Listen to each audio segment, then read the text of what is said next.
오늘 주제는 하나님께서 복음으로 불신자를 부르신 목적입니다.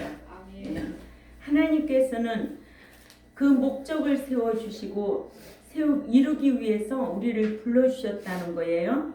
첫 번째로 하나님께서 택하신 불신자들을 복음을 통하여 부르셨다. 하나님께서는 당신께서 창세전에 택하신 자들을 에베소 1장 4절이죠. 부르실 때에 복음 전도자 의에 전해진 복음을 통하여 부르셨어요.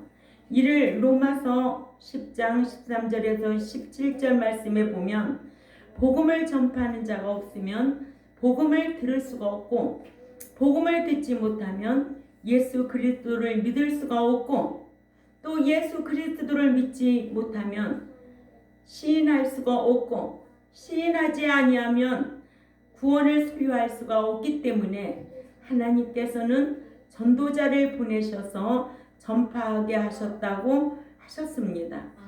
이러므로 로마서 10장 17절에는 구원을 얻은 믿음에는 들음에서 나고 들음은 그리스도의 말씀을 들어야 한다고 하신 겁니다. 복음으로 너희를 부르사 그 복음을 통하여 그 복음으로 말미암아 부르셨다란 뜻으로 다른 어떠한 수단과 방편 없이 복음을 통하여만 부르셨다는 뜻입니다. 그래서 예수님께서는 이 땅에 오신 목적이 뭐예요? 이 땅에 오신 목적은 우리를 부르시기 위하여 오셨다는 거예요. 십자가 지셔서 우리를 부르시기 위하여 오셨다는 거예요. 사도 바울이 고린도에 가서 복음을 전할 때에는 아름다운 말로 전도하지 아니하고 오직 예수 그리스도의 십자가인 도만 전한 것은 구원의 사람의 말 수단에 의해서가 아니라 성령님의 나타나심과 하나님의 능력으로 되게 하려 했기 때문이라고. 고린도전서 2장 1절에서 2절 말씀 4절 말씀까지 우리가 5절까지 봐야 될 줄 압니다. 고린도전서 2장 1절에 다 같이 읽습니다. 시작. 형제들아 내가 너희에게 나아가 하나님의 증거를 전할 때에 말과 지혜 아름다운 것으로 아니하였나니 내가 너희 중에서 예수 그리스도와 그가 십자가에 못 박히신 것 외에는 아무것도 알지 아니하기로 작정하였음이라. 내가 너희 가운데 거할 때에 약하고 두려워하고 심히 떨었노라. 내 말과 내 전도함이 설득력 있는 지혜의 말로 하지 아니하고 다만 성령의 나타나심과 능력으로 하여 너의 믿음이 사람의 지혜에 있지 아니하고 다만 하나님의 능력 있게 하려 하였노라 했습니다. 아멘. 이러므로 믿음이 사람의 지혜에 있지 않다. 다만 하나님의 말씀에 그 복음의 능력이 있게 하려고 복음을 전했다는 거예요. 이러므로 전도에는 어떠한 인본적인 어떠한 수단과 방법이 동원되어서는 안 되는데 오늘날 전도하기 위해서는 진짜 인간적인 수단과 방법으로 동원해서 해요, 안 해요? 하지요. 그러나 오로지 복음, 예수님이 오신 것은 우리를 구원하시려고 오신 것이다. 예수님은 사랑으로 오셨다. 초림으로 오셨던 예수님은 사랑으로 오신 거예요. 그러나 두 번째 오실 그리스도는 신랑으로 의인들이러 오시겠다는 거예요. 초림으로 오셨던 예수님은 사랑으로 죄인 부르러 오셨지만은 이젠 다시 오실 적에는 의인들이러 신부들이러 오시겠다는 것이 약속입니다. 두 번째, 하나님께서는 택하신 불신자들을 복음으로 부르는 데에는 목적이 있다는 거예요. 하나님께서 복음을 통하여 택하신 불신자들을 부르신 데에는 부르신 목적이 있으시기를 부름받아 예수 그리스도를 믿고 된 신자가 아니라 13절의 내용처럼 성령님의 거룩게 하심의 사역에 순종하여 진리를 믿고 행하는 자가 거룩한 자가 되어서 구원에 이르게 하기 위하여 부르신 목적이 있다는 거예요. 아멘. 그러니까 부르신 목적이 뭐예요? 신자로 거룩하게 하기 위하여. 왜? 거룩해야만이 주를 배울 수 있으니까. 거룩한 자만이 받아주시니까. 그러니까 거룩이라는 것이 구별된 삶이거든요. 응? 죄와 상관없이 구별된 삶을 사는 자라 하나님은 원하신다는 거예요. 하나님이 원하시는 삶을 살려고 우리가 힘써야 될 줄 압니다. 이를 다시 말하면 하나님께서 복음으로 불신자를 부르신 것은 신자가 되어서 성령님의 사역에 의해 성도가 되게 하려고, 아들의 신앙이 되게 하려고, 거룩한 자가 되게 하려고 부르셨다. 자녀로 부르셨다면 이제는 아들로, 성도로, 거룩한 자로, 합당한 자로 세우려고 그 목적 이루셨다는 거예요. 아멘. 예. 우리가 자식을 낳아도 출생한 것만이 다일까요? 그 아이가 출생했으면 그냥 자라야 되죠. 응? 예. 때가 되면 유치원 들어가서 우리 은사같이 아빠 이름도 쓰고 엄마 이름도 쓰고 가족 이름 다 쓰고 자기가 좋아하는 단어 부르는 대로 다 쓰고 그럴 때 그 그를 출생시켜서 자라게 하는 과정에 투자하고 부모가 얼마나 거기에다가 온 정성을 다 쏟냐고요. 그 모습을 보면서 기뻐하고 즐거워하는 거예요. 그런데 그 아이가 성장하지 아니하고 만약에 참 무슨 일이라도 있어서 고통 중에 있다면 얼마나 그 아이가 출생한 것에 대해서 부모가 미안하고, 그죠? 차라리 태어나지 말았으면 좋았을 것을 후회 안 하겠어요? 그와 같이 예수님께서도 우리에게 부르신 목적이 있다는 거예요. 그러니까는 우리 현욱이도 나를 하나님께서 부르신 목적이 무엇일까? 우리 목사님 영상을 잘 해드려서 하나님을 기쁘시게 해드려야 되겠다. 이런 마음가짐이 중요하다는 거예요. 또한 나를 지금까지 잘 빌려주신 부모님에게 순종하는 것이 얼마나 그것이 귀하겠어요. 그런 목적을 가지고 자라야 되고 그런 목적을 두고 신앙생활 해야 되고. 아멘. 그러니까 우리는 하나님을 위한 섬기기 위한 목적을 두고 신앙생활 해야 되지. 이제는 나를 위한 하나님이 아니고 내가 하나님을 위한 내가 되어야 되겠다는 거예요. 아멘. 이렇게 가르쳐요. 가르쳐도 안 되는 자는 안 되더라고요. 권사님 그래야 안 그래요? 아멘. 가르쳐도 안 되는 자는 안 되는 거예요. 난 가르치면 다 되는 줄 알았어요. 네? 그래서 3년이라는 세월을 더 가르치면 성화되겠지. 세월을 잊어버리고 제가 목회할 날도 얼마 안 남았는데 이만큼 가르쳐 놓으면 성화되겠지. 아니 진리의 말씀이 있는데 어디로 가오리까? 이런 말이 나와야 되지 않을까요? 아멘. 그래야 목자가 가르쳐 놓은 보람이 있어요 없어요? 그래서 참 힘들고 괴로워요. 이 목양이 쉬운 게 아니에요. 그래서 제가 죽었다 생각했어요. 목회 끝났다. 다시 시작이다. 아멘. 죽은 사람은 말이 있어 없어? 없어. 만약에 목양 은퇴했다고 한다면 내가 어디 가서 예배 드리겠어요? 남아있는 자들하고 예배 드려야 되겠죠. 그죠? 그렇다고 교회 월세 내나요? 들어가는 지출은 아무것도 없어요. 그게 하나님 앞에 감사한 거예요. 이와 같이 하나님께서는 복음을 통하여 당신께서 택하신 불신자들을 부르신 것은 신자로 머물러 있으라고 부르신 것이 아니다. 다른 말로 말하면 믿고 교회 안에 들어와서 앉아있으라고 부르신 것이 아니다. 이제는 옛사람의 인격에서 새사람의 인격으로 예수 닮은 인격으로 온유하고 오래 참고 절제하며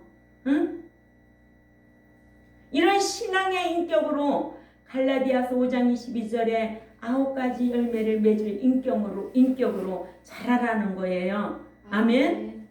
그래서 성령의 거룩하게 되도록 해주심의 사역에 순종하여 거룩한 자가 되어 진리를 믿고 순종하여 7년 대환란에 남겨지지 않을 자로 양육하는 것이 목자가 해야 할 일이고 여러분들이 말씀을 받고 살아가야 할 일입니다. 그래서 7년 대환란에 남겨지지 않을 자로 구원에 이르게 하여 전도자로 하여금 복음을 전파하게 하여 부르셨다. 아멘. 세 번째로는 하나님께서 부르신 목적은 그리스도의 영광을 받아 누리도록 하기 위함이셨다. 하나님께서는 사도 바울을 통하여 데살로니가 교회에게 이것을 위하여 사로 2장 14절에 우리 다 같이 읽자고요. 사로 2장 14절에 시작. 이를 위하여 우리의 복음으로 너희를 부르사 우리 주 예수 그리스도의 영광을 받게 하려 하심이니라. 아멘. 예. 영광을 받게 하려고 부르셨다는 거예요. 아무나 영광 받아요? 아니에요. 말씀 지킬 때 영광 받는 거예요. 말씀 지키는 삶이 영광을 올려드리고 영광을 받는 거예요. 그러니까 부르신 최종적인 목적은 그리스도의 영광을 받아 영원한 천국에서 영원토록 누리게 하는 것임을 알게 했습니다. 예. 불신자가 예수 그리스도를 믿어든 양자, 자녀는 유대인들에게 한 말이고 양자는 우리 이방인들이에요. 아멘. 유대인들은 예수를 믿지 아니했어요. 그들은 하나님만 믿었어요. 그러나 예수를 믿고 하나님을 믿어야 돼요. 아멘. 그러니까는 그들은 율법주의자였어요. 예수도 안 믿고 율법만 지키면 다 구원 보장받는 줄 알았다는 거예요. 그러나 예수 믿고 율법 지켜야 되는 거죠. 이해가 되지요? 예. 예수 믿는 것은 칭이고 율법 지키는 건 행위죠. 예. 그래서 예수 믿고 율법 지켜 네가 복을 받으라는 거예요. 네가 행복하라는 거예요. 예. 이러므로 불신자가 예수 그리스도를 믿어든 양자는 이제는 말씀 지켜 행위에서 고난받을 줄도 알고 그리스도와 공동 후사가 되라는 거예요. 예. 로마서 8장 17절이죠. 그리스도와 함께한 후사야만이 영광을 받아 누릴 수가 있다는 거예요. 로마서 8장 17절 찾아 읽어요. 시작. 자녀이면 또한 곧 하나님의 상속자요 후사요. 거기는 후사죠. 예, 또 그리스도와 함께한 후사니 우리가 그와 함께 영광을 받기 위하여 고난도 함께 받아야 할 것입니다. 후사의 신앙이 되려면 고난도 받을 줄 알아야 돼요. 양자가 되었으면 좋은 일만 있는 게 아니에요. 후사의 신앙이 상속받을 수 있는 기업을 상속받을 수 있는 자격이 되거든요. 그런데 고난 없어요? 저는 제가 무덤 안에 잠자는 날까지 고난은 항상 있다고 생각을 합니다. 그것이 주를 위한 고난인지 아니면 내가 애매히 받는 고난인지 분별해야 되겠죠. 애매히 고난받는 고난 있어요 없어요? 있지요. 남의 일을 간섭하고 도둑질하고 거짓말하고 또 보증 쓰고 이런 거로 인하여 애매히 고난받지 말라는 거예요. 주를 위하여 고난받는 것은 아름답다는 거예요. 그 고난은 하나님이 상 주시기 위하여 고난도 주신다는 거예요. 인내할 줄 알아야죠. 그래야 무슨 신앙? 후사의 신앙이 된다는 거예요. 아멘. 후사의 신앙. 누가 후사의 신앙이었어요? 그렇죠. 노아가 후사의 신앙이었어요. 응? 우리가 이렇게 성경적으로 정확하게 알고 신앙생활하는데 제가 23년 동안 이렇게 말씀을 가르쳤음에도 불구하고 그 말씀이 마음에 박히지 아니하고 그 말씀을 깨닫지 못한 거는 아무나 되는 게 아니다. 타고난 자만이 된다. 라는 것을 알았어요.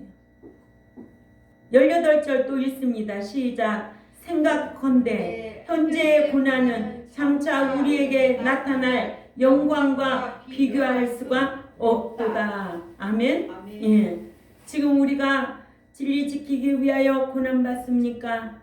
우리가 진리를 지키기 위하여 환난 받습니까? 시련을 받습니까? 응? 이거는 장차 나타날 영광과 비교할 수가 없다는 거예요. 왜 우리는 잠깐 살고 가는 이 나그네와 같은 행인과 같은 삶이기 때문에 그래요. 안 떠나요? 떠날 날이 가까이 오고 있어요. 그렇다고 나이에 따라서 가나요? 날 때는 순서가 있지만 갈 때는 순서도 없더라고요. 응? 우리가 늘 갈 때를 생각하며 사는 거예요. 오늘이 마지막이고 내일이 마지막이고 또 일주일이 마지막이고 한 달이 마지막이라면 내 삶을 어떻게 살아야 될 것인가. 이 땅에서 안 주어지 않냐고 하나님 뜻대로 부르심을 받아 살려고 힘써야 되는 거예요. 그래서 계시록 3장 21절에는 믿는 자가 세상을 이겨야 그리스도께서 이기시고 보좌에 앉으신 것과 같이 그리스도와 함께 보좌에 앉는 영광을 누린다는 거예요. 이러므로 복음으로 부름받은 신자들은 그리스도의 영광을 받아 영원토록 누리기 위해서 말씀 짓게 행하느라 핍박을 받고 고난도 받을 때에 마태복음 5장 10절에서 12절이죠. 베드로전서 4장 12절 16절의 말씀처럼 달게 받을 줄 아는 저와 여러분이 되어야 될 줄 압니다. 그래서 믿음이 자라지 아니한 어린 아이와 같은 신자가 교회 안에도 있고 그리스도의 영광을 받지 못하지만 그리스도의 장성한 성도는 그러니까는 이런 어린 신자는 그리스도의 영광을 받을 수가 없어요. 그러나 믿음이 장성한 성도는 그리스도의 영광을 받습니다.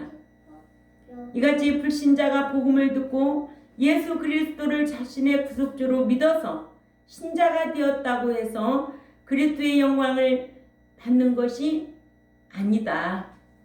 네, 믿음으로 구원을 소유한 신자가 성령님의 인도하심과 거룩게 하심의 사역에 순종해서 거룩한 자, 즉 성도가 되어 진리를 믿고 행해서 믿음으로 소유하게 된 자는 구원을 보장받아 천국에 들어가야만이 그리스도의 영광을 받을 수가 있는 것입니다.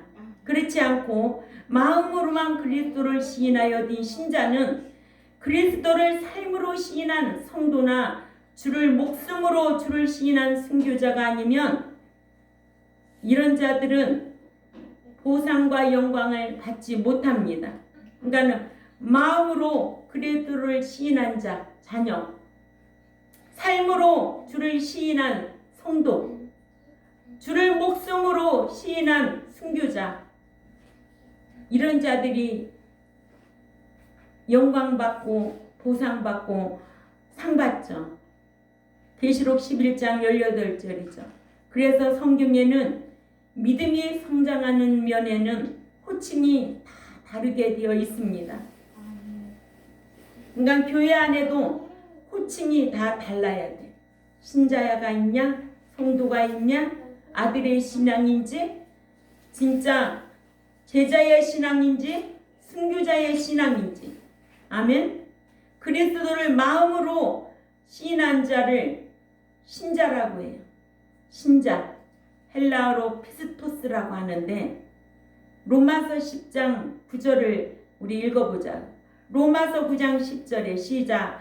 네가 만일 네 입으로 예수를 주를 시인하며 또 하나님께서 그를 죽은 자 가운데서 살리신 것을 네 마음으로 믿으면 구원을 얻으리라. 이런 자를 누구라고 한다? 신자라고 한다. 다른 말로 말하면 자녀라고 한다. 예. 구원을 얻은 자, 예. 신자, 양자, 자녀. 그러니까 신자는 피스토스라고 한다. 믿음이 장성하지 않은 자를 젖먹이 신자라고 또 합니다. 예. 어린 유아, 교회 안에 어린 유아가 있을까 없을까? 있지요. 유아, 어린 유아, 헬라어로 니피오스라고 하는데, 예. 히브리 5장 13절을 가봅니다.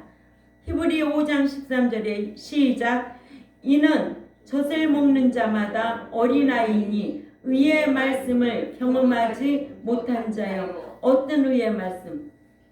행위의 말씀. 자기가 삶으로 살아있지 않아서 말씀을 경험하지 못한 자. 이를 어린 유아라고 그래. 아멘. 그래서 교회 안에는 입으로 시인한 신자도 있고 또 말씀을 경험하지 못한 어린 유아 같은 젖먹이 신자가 있고 유아와 같은 신자가 있고 그런가 하면 믿음이 자란 자를 단단한 식물을 먹을 수 있는 장성한 자가 있습니다.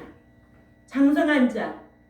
고난이 와도 시련이 와도 환난이 와도 선악을 분별하여서 자기를 지키는 신앙. 이 자가 장성한 자입니다. 예. 히브리 5장 14절. 저는 이런 장성한 자로 양육시키려고 힘썼고 그렇게 되기를 바라고 오래 참고 인내하고 사랑하고 권면하고 오늘날까지 왔습니다.